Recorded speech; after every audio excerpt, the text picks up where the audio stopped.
నమస్కారం కిరణ్ టీవీ భక్తి ప్రేక్షకులకి స్వాగతం. నేను మీ గాయత్రి.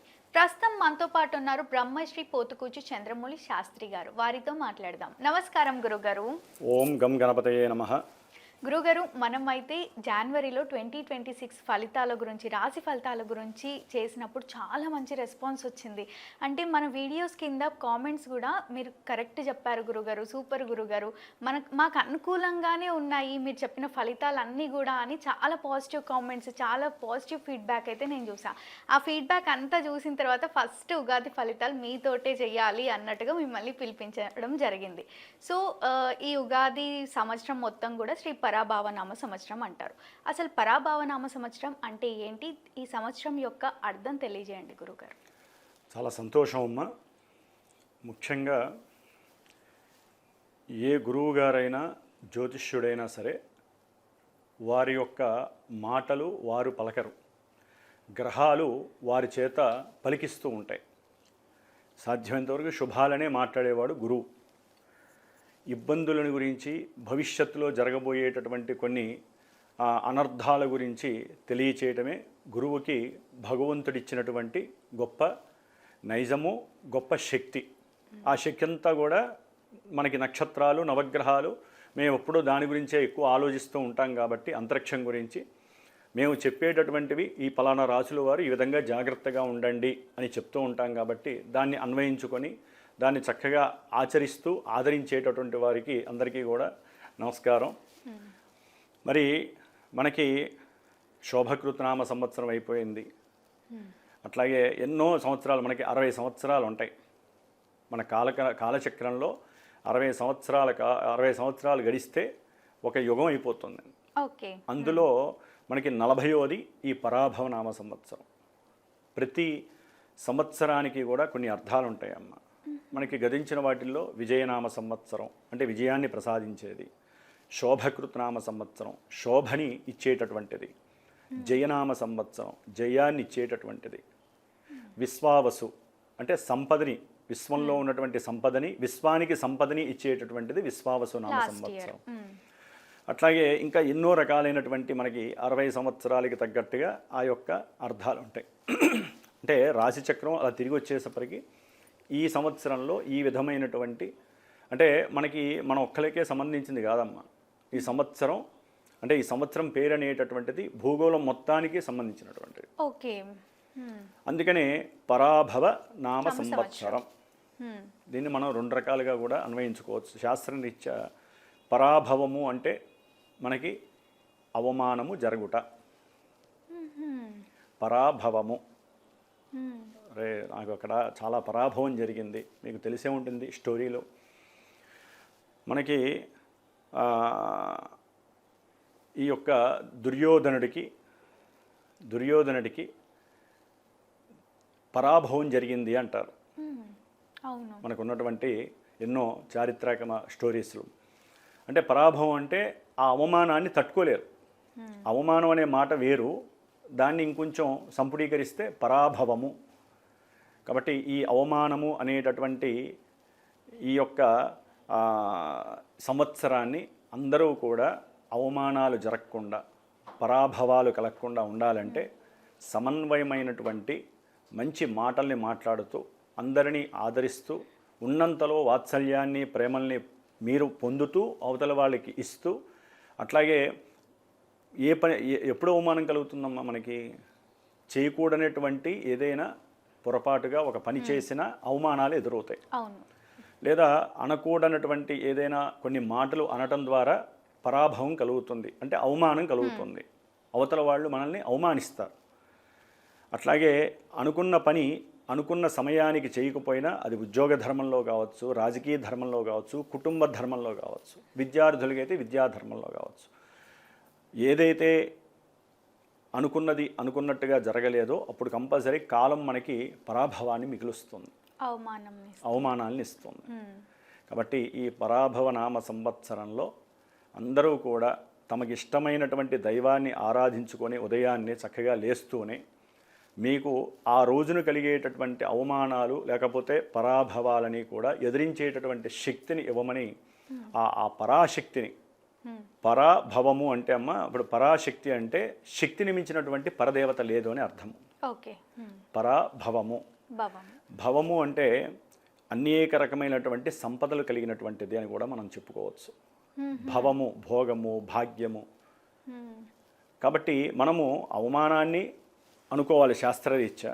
ఓకే. దీన్ని మనం పరాశక్తికి మనం గనక లింక్ చేసుకున్నట్లయితే పరాభవ అంటే ఈ సంవత్సరం కష్టపడేటటువంటి వాళ్ళకి ఈ భవము అంటే ఈ భోగ భాగ్యాలను మించినటువంటి పరము ఉండదు ఓకే అనేటటువంటిది కూడా అర్థం చేసుకొని స్వయం కృషితో స్వయం శక్తితో ఈ పరాభవనామ సంవత్సరంలో అందరూ కూడా సుఖ సౌఖ్యాలు పొందాలని మనం ఆశిస్తూ ఆశీర్వదిస్తూ పరాభవనామ సంవత్సర శుభాకాంక్షలు.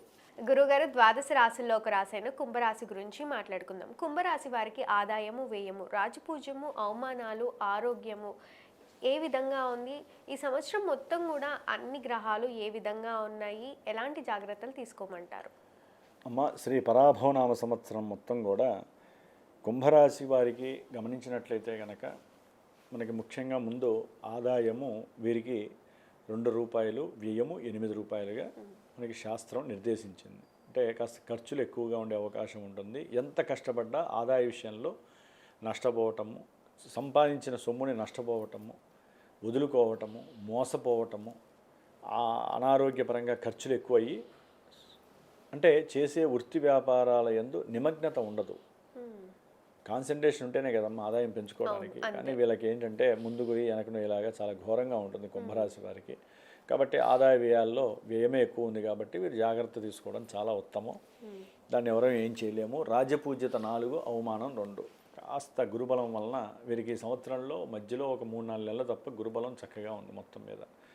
ఇది కుంభరాశి వారికి. ఆ గురుడే వీరిని ఆ ₹2 ఆయన ఇస్తాడు. లేదా వీరు ఎంత కష్టపడ్డా అవతల వాడు ఇచ్చేవాడు కూడా అవమానించడం తప్ప డబ్బులు ఇవ్వడం పాడేవాడు వీరికి.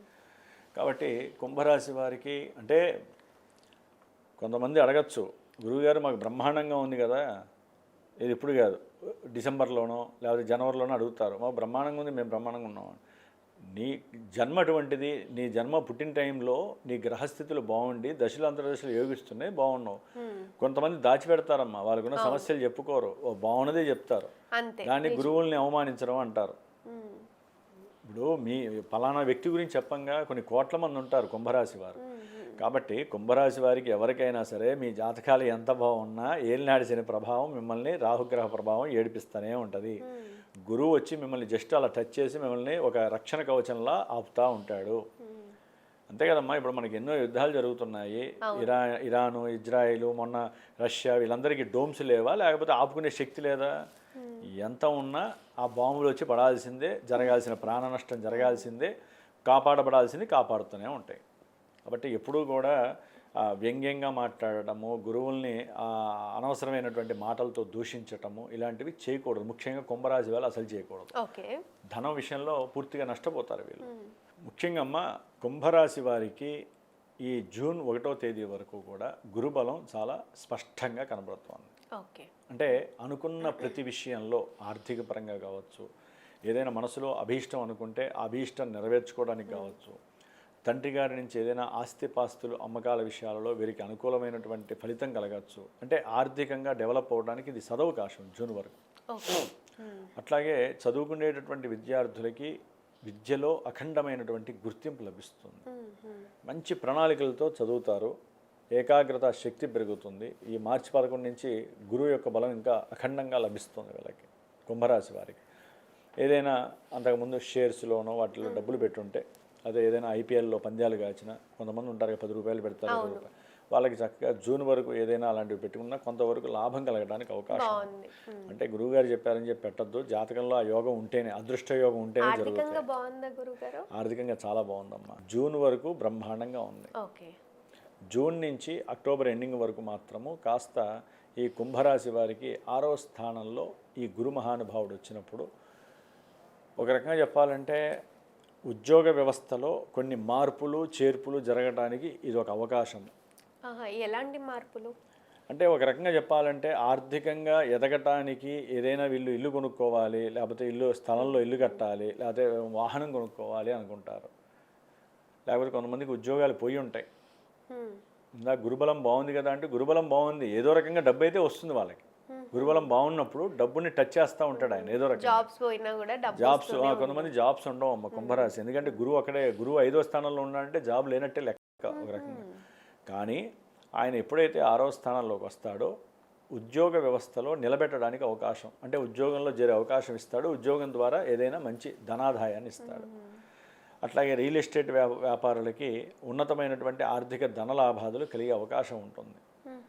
కాకపోతే ఏంటంటే కాస్త వారికి శత్రువులు ఎక్కువ అవుతూ ఉంటారు. వీరికి ఉన్నటువంటి తెలివితేటలకి, వీరికి ఉన్నటువంటి పరిచయాలు ఉంటాయి కదా, ఆ పరిచయాలకి, వీరికి పరిచయాల ద్వారా మంచి లాభాలు గడిస్తారని చెప్పి వ్యాపార విషయాలలో వీళ్ళ మీద కాస్త ఏడుపులు పెడబెప్పులు ఎక్కువగా ఉంటాయి. వీరికి ఆ స్థానంలో 6లో ఉన్నప్పటికీ కూడా శత్రు బాధ అనేది కొంచెం తట్టుకుంటూ ఉంటారు వీళ్ళు. అంటే గురుడు అనేవాడు ఎక్కువ నెగిటివ్స్ని ఇవ్వడుగా, పాజిటివ్ని ఇస్తాడుగా. ఈ జాతకులకి కుంభరాశి వారికి అయితే కనుక ఉద్యోగరీత్యా చక్కటి ధనాదాయాన్ని ఇస్తాడు. ఏదైనా గృహ విషయంలో, వాహన విషయంలో అప్పులు చేసే యోగాన్ని ఇస్తాడు. అప్పులు చేసినా కూడా అవి తీర్చేటటువంటి లాభము, ధనము పెరుగుతుంది వీళ్ళకి. సూపర్. అయితే కాబట్టి 6వ స్థానంలో ఉన్నా కూడా వీరికి ఉపయోగకరమైనటువంటి లాభాన్ని ఇస్తాడు. అట్లాగే తల్లి గారి యొక్క కాస్త అనారోగ్య సూచనల వలన కాస్త ఆర్థికంగా కొంత డబ్బుని అప్పు చేయాల్సిన పరిస్థితి కూడా వస్తుంది. అంటే మనకి భావాల్లో, స్థానాల్లో ఒక్కొక్క గ్రహము ఏ ఏ స్థానాల్లో ఉంటే మల్టీపర్పస్గా ఉంటుందమ్మా. కొన్ని పాజిటివ్లు ఉంటాయి, కొన్ని నెగిటివ్లు ఉంటాయి. కాబట్టి అందరికీ తెలియాలనే ఉద్దేశంతో చెప్పటమే కానీ అక్కడ ఎవరు బాధపడేటటువంటి ఉద్దేశం కాదు. ప్రతిదీ కూడా జన్మజాతకంతో లింక్ అయి ఉంటుంది, అది గుర్తుపెట్టుకోవాలి. మరి 6వ స్థానంలో ఉండడం ద్వారా రోగాలకి సంబంధించిన కొన్ని రోగాలు, అంటే హార్ట్ రిలేటెడ్కి సంబంధించినవి కానివ్వండి, లేకపోతే కొంతమంది అప్పటి వరకు సన్నగా ఉన్నవాళ్ళు ఒకసారి లావ్ అయిపోతూ ఉంటారు. అధికమైనటువంటి తిండి తినడం వలన కోరికలు చంపుకోలేక విపరీతంగా తినేస్తారు. అవును, వాళ్ళకి ఏమవుతుందంటే శరీరం ఊబకాయం అయిపోతుంది. ఉన్నట్టుండి గురువు 6లోకి రావడంతో లావ్ అయిపోతారు.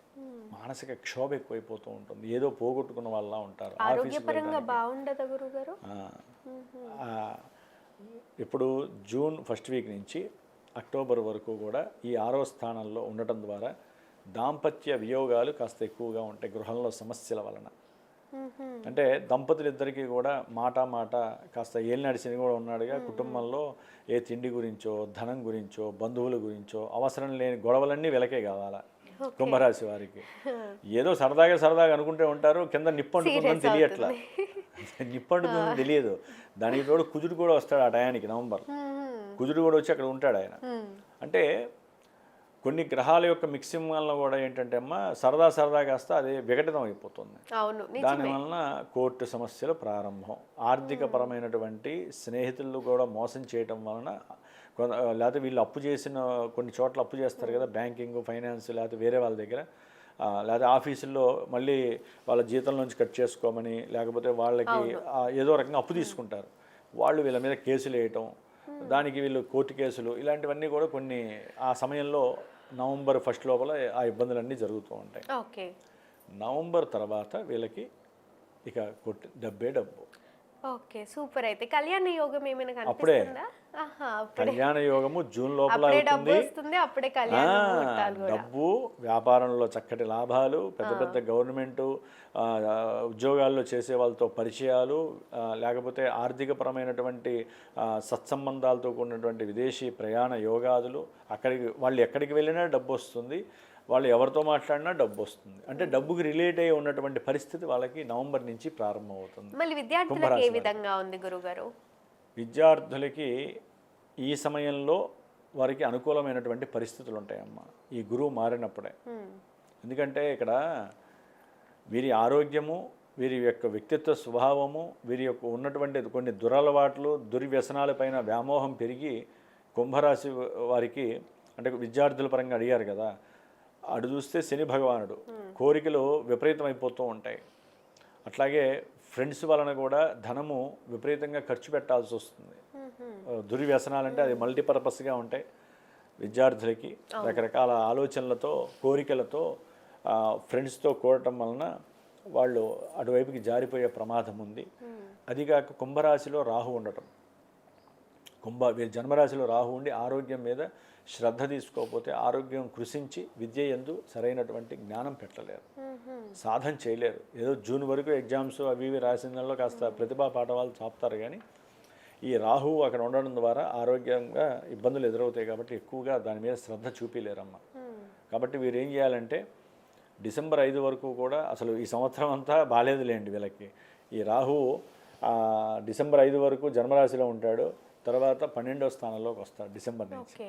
అంటే పూర్తిగా ఆరోగ్య విషయంలో వీరు జాగ్రత్త తీసుకోకపోయినా, రాహు అనేటటువంటి గ్రహానికి శాంతి చేసుకోకపోయినా, సుబ్రహ్మణ్యేశ్వరుణ్ణి దుర్గాదేవిని ఆరాధించుకోకపోయినా వీరి యొక్క స్వభావము లక్షణాలు వీరికి నెగిటివ్గా లోకంలో ప్రచురితమవుతూ ఉంటాయి.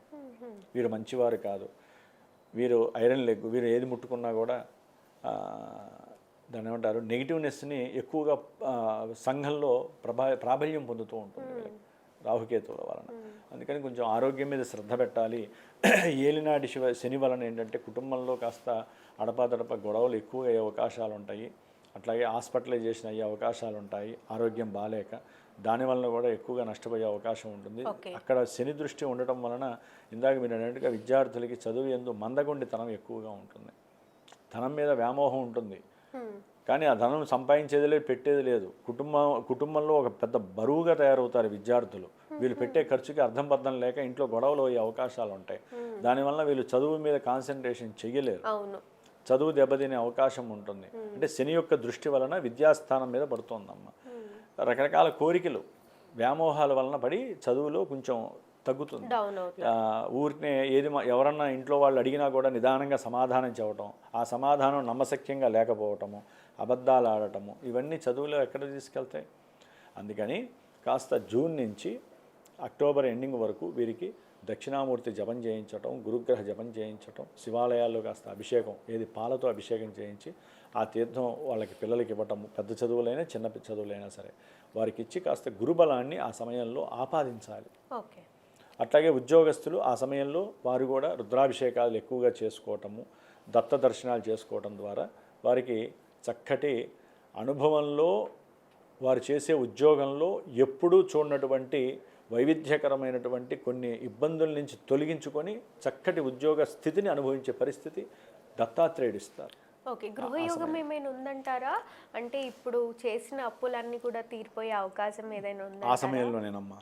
జూన్ నుంచి అక్టోబర్ ఎండింగ్ లోపల ఆయన ఆ కర్కాటక రాశి ఉచ్చస్థితిలో వచ్చినప్పుడు వీరు కష్టపడి దాచుకున్న సొమ్ము ఉంటుంది కదా, కాస్త ఆ సొమ్మును తీసి గృహం మీద, గృహ నిర్మాణం మీద పెట్టే అవకాశం ఉంటుంది. సరిపోక బ్యాంకింగ్ నుంచి కూడా అప్పు తెచ్చుకొని గృహ యోగాన్ని అతి కష్టం మీద లాగుతారు. చాలా కష్టపడతారమ్మా. యోగం ఉంటుందేమో, కష్టపడతారు. ఎందుకంటే గురుబలము లేక ఆ టైంలో, శని బలము లేక, రాహుకేతువుల బలము లేక మొత్తం అసలు ఇత్తడి చిత్తడిగా ఉంటుంది వాళ్ళ పరిస్థితి. అందుకని ఏం చేయాలంటే వీళ్ళు ఆ 4 గ్రహాలకి జపతపాలు ఆ టైంలో చేసుకొని, దాన ధర్మాదులు చేసుకొని, ఇంట్లో 11 సార్లు ఏకాదశి రుద్రాభిషేకం వీళ్ళు మహన్యాసం చేసుకుంటే కనుకమ్మ కర్మ ప్రారంధాలు నకసిక పర్యంతము, అంటే అరికాల్లోంచి శిరస్సు వరకు ఉన్నటువంటి శారీరక అంగదోషాలన్నీ తొలగిపోయి వీరి యొక్క మనసులో కొత్త శక్తి ఒకటి ఈశ్వరుడు ఉద్భవించేది చేస్తాడు. కాబట్టి రుద్రాభిషేకం ఆ టైంలో 11 మంది బ్రాహ్మణులు కానీ ఒక బ్రాహ్మణి కానీ పిలుచుకొని ప్రశాంతంగా ఒక 5-6 గంటలు దాన్ని కేటాయించి చేసుకోవడం ద్వారా, లేదా ప్రతి మాస శివరాత్రికి మీ ఇంటికి ఒక బ్రాహ్మడు వచ్చి పూజ చేసుకుని ఆ తీర్థం ఇంటిలో బాగా తీసుకోవటం, ఆ నీళ్ళు ఇంట్లో జల్లుకోవడం ద్వారా గురుబలం ఆ 4 నెలలు కూడా వీరికి స్టాండర్డ్గా ఉండి అన్ని మీరు అడిగినటువంటి ఇందాక నెగిటివ్లు అన్నీ కూడా పాజిటివ్లు చేసుకోవాలి. రైతులకు ఎలా ఉంది? రైతులకి కూడా చాలా కష్టంగా ఉంటుందమ్మా. ఒక పంట బాగుంటుంది, రెండో పంటలో కొంచెం డౌన్ అయ్యే అవకాశం ఉంటుంది, నష్టపోతారు. అందుకని కొంచెం జాగ్రత్తగా ఉండాల్సిన అవసరం ఉంటుంది. ఏదేమైనప్పటికీ కూడా ఒక్క 4 నెలలు తప్ప మిగతా టైంలో గురుబలం చక్కగా ఉంది. సంతానపరంగా యోగం ఉంది. జూన్ వరకు మంచి ఏకాగ్రతతో చదువు మీద విద్యార్థులకి మంచి పట్టు వస్తుంది. ఆఫ్టర్ నవంబర్ నుంచి కూడా చక్కటి యోగము, గృహయోగము, వివాహ యోగము, అనుకున్న పనులన్నీ సాధించే యోగము జరుగుతున్నాయి. డిసెంబర్ తర్వాత మాత్రము వీరు కాస్త రాహుకేతువులకి సంబంధించినటువంటి దేవాలయాలకి, కుక్కి సుబ్రహ్మణ్యం దగ్గరికి వెళ్ళటం, అలా చేయటం వలన ఉద్యోగంలో మార్పులు ఎక్కువగా జరుగుతూ ఉంటాయి డిసెంబర్ తర్వాత. ఈ ఉద్యోగము నిలకడ ఉండదు ఉద్యోగ వ్యవస్థలో. అటు వెళ్ళాలి మనసంతా కూడా రకరకాలుగా ఇక్కడ కాదు నాకు ఇక్కడ సౌఖ్యంగా లేదు అక్కడికి వెళ్ళాలి ఇట్లా ఉంటుంది. దాంతో ఏమవుతుందంటే జీవితం కోల్పోతారు మొత్తం. అందుకని ఏ సుబ్రహ్మణ్యేశ్వర స్వామి దేవాలయానికి వెళ్ళండి, తమిళనాడులో కానీ కర్ణాటకలో కానీ ఆయన అనుగ్రహాన్ని పొందండి. వివాహ వ్యవస్థలో దాంపత్య వ్యవస్థలో ఏదైనా తేడా రాగానే ఆయనకి సంబంధించిన సర్పసూక్త జపాలు హోమాలు చేసుకోవడం ద్వారా నిలబెట్టుకోగలుగుతారు. శనికి సంబంధించిన ఆల్రెడీ వీళ్ళకి తెలుసు ఏలినాటి శనిలో ఏమేం చేయాలి, దాన ధర్మాలు ఏం చేయాలి, పూజలు ఏం చేయాలో ఆల్రెడీ వినే ఉంటారు. కాబట్టి అవును, హనుమాన్ చాలీసా ఆయన్ని పట్టుకొని చదివితే కనుక ముందు వీరిలో ఆత్మశక్తి అనేటటువంటిది సోల్ ఆఫ్ ఎనర్జీ తగ్గకుండా ఉంటుంది. అది తగ్గకుండా హనుమంతుల వారు చక్కగా మిమ్మల్ని ఆరాలా కాపాడుతూ ఏ పనిలో ఆటంకాలు వచ్చినా ఈయన పక్కకి నెట్టేసి మిమ్మల్ని ముందుకు తోస్తూ ఉంటాడు. కాబట్టి హనుమంతుల వారిని పట్టుకోవటం, సుబ్రహ్మణ్యేశ్వరుల వారి యొక్క అనుగ్రహం పొందటం, దక్షిణామూర్తి దత్తాత్రేయుడు అనుగ్రహం పొందటం వీరు చేయవలసిన ధర్మం. తప్పకుండా గురుగారు. ఉగాది నుంచి కుంభరాశి వారికి ఏ విధంగా ఉంది, ఎలాంటి జాగ్రత్తలు తీసుకోవాలి అని ఎంతో చక్కగా తెలియజేసినందుకు ధన్యవాదాలు. శుభమస్తు. చూసారు కదా, మా వీడియో తప్పకుండా మీకు నచ్చిందని అనుకుంటున్నాను. అలా అయితే లైక్ చేయండి, షేర్ చేయండి. మరిన్ని ఇలాంటి ఇంట్రెస్టింగ్ వీడియోస్ కోసం మా ఛానల్ని తప్పకుండా సబ్స్క్రైబ్ చేసుకోండి. గురుగారి ద్వారా మీ జాతకం తెలుసుకోవాలి అనుకుంటే వీడియోలో స్క్రోల్ అవుతున్న నెంబర్ని కాంటాక్ట్ అవ్వచ్చు. ధన్యవాదాలు.